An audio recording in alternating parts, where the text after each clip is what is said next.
Welcome to the Answers for Elders radio show. Meet the trusted experts who will give you straight answers and will help guide you on the path of later life care. Now, here's your host, founder, caregiver, and CEO, Suzanne Newman. And welcome everyone to Answers for Elders Radio Network. And it's August. It's absolutely, we've been flying through the 8 foundational principles of wellness this summer season. And for those of you that are maybe listening to us for the first time, please go to our website as we're talking about senior and caregiver wellness. And we started a special series in June, and we have been featuring amazing experts in the various categories of wellness. And now we're in a new month, and we're going to be kicking off, believe it or not, spiritual wellness. And spiritual wellness, as defined by the University of Colorado, may not be what we think it is. Spiritual wellness has to do with your own sense of well-being. It has your own sense of commitment to your morals and your ethics and who you are as an individual. I equate spiritual wellness. We talked a lot about, in social wellness, which is be you, be yourself, be authentic.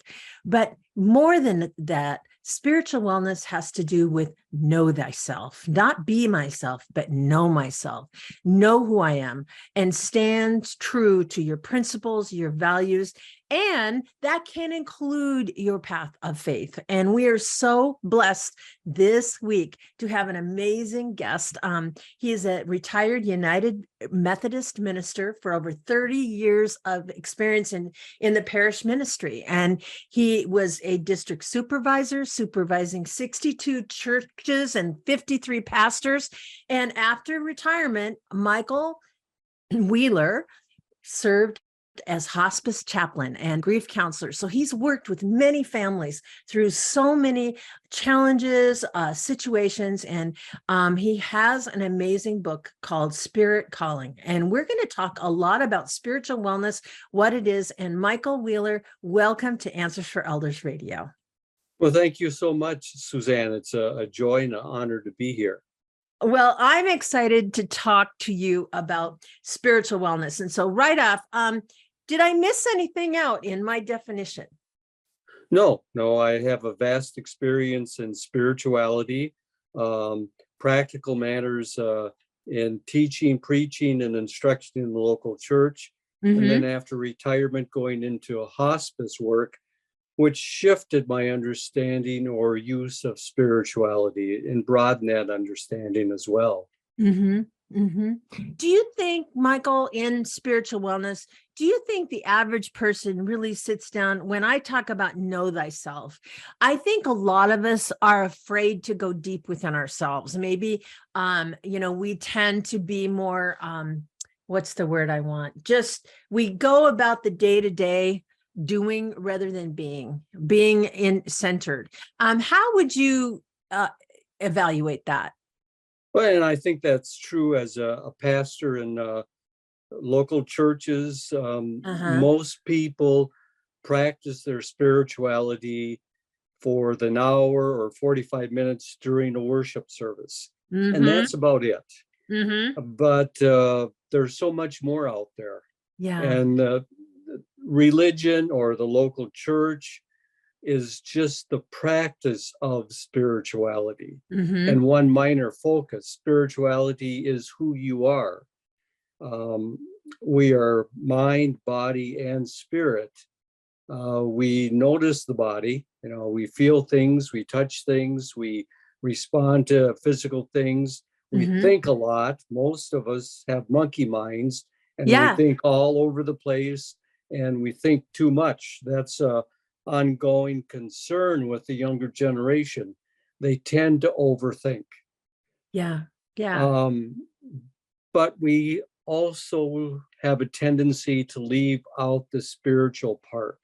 Mm-hmm. And it's all 3 portions together that make us up who we are. Yeah. So it's mind, body, and spirit. And I remember, like, when I was in the corporate world, I had a situation with my management that I couldn't live with what was going on because people were being deceived. And I remember the trauma that I felt like because it was my job, but it was also, I was not willing to perpetuate living with a lie either. And I basically went to the, because I was in management, and I said, I can't do this. So you guys need to figure out what to do with me.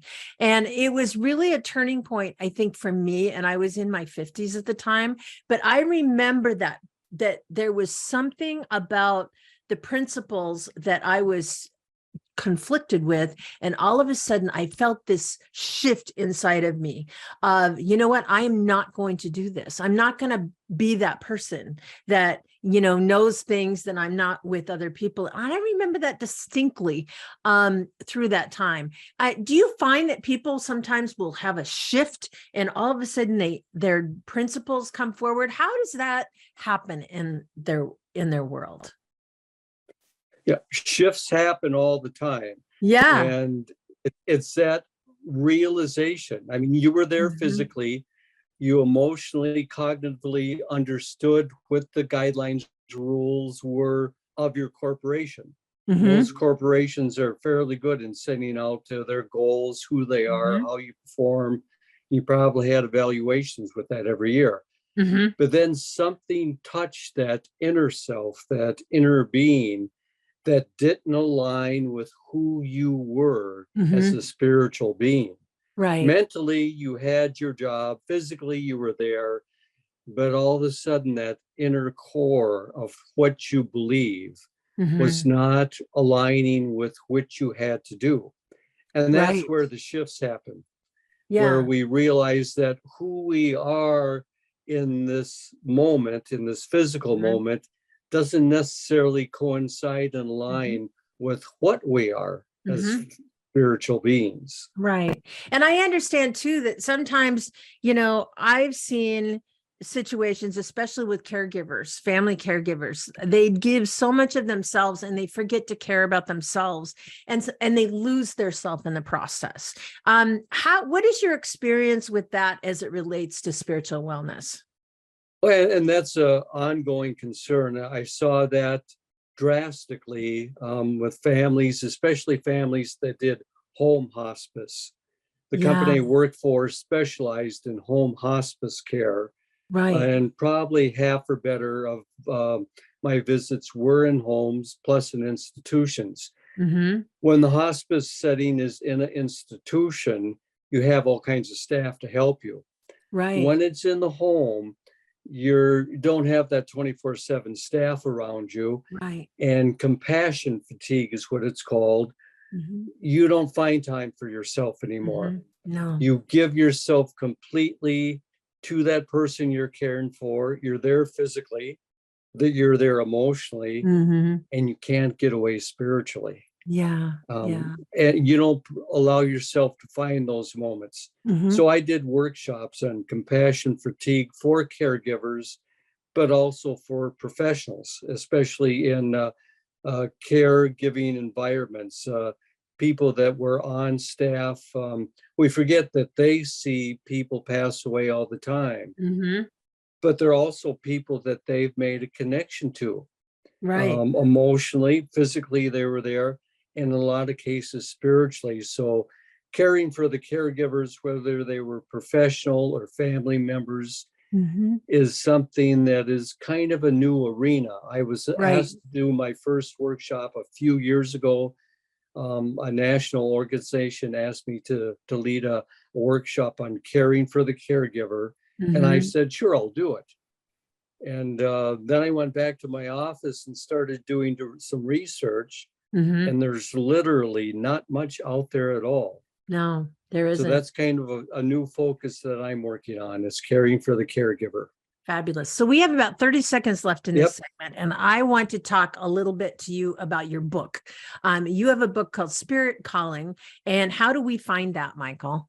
It's everywhere. It's on Amazon. It's on Barnes and Noble. It's Good Books. My website is spirit-calling-book.com. but it's on every website, every book website. It's in a few of the stores. The stores tend to save some precious space. Fabulous. But it's available. All you have to do is Google Spirit Calling Michael Wuehler, Wuehler. You'll find it. Fabulous. And we'll be back with Reverend Michael Wuehler right after this.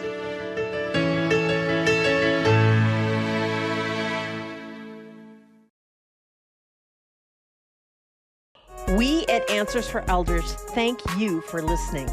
Did you know that you can discover hundreds of podcasts in our library on senior care? So visit our website and discover our decision guides that will help you also navigate decision making. Find us at answersforelders.com.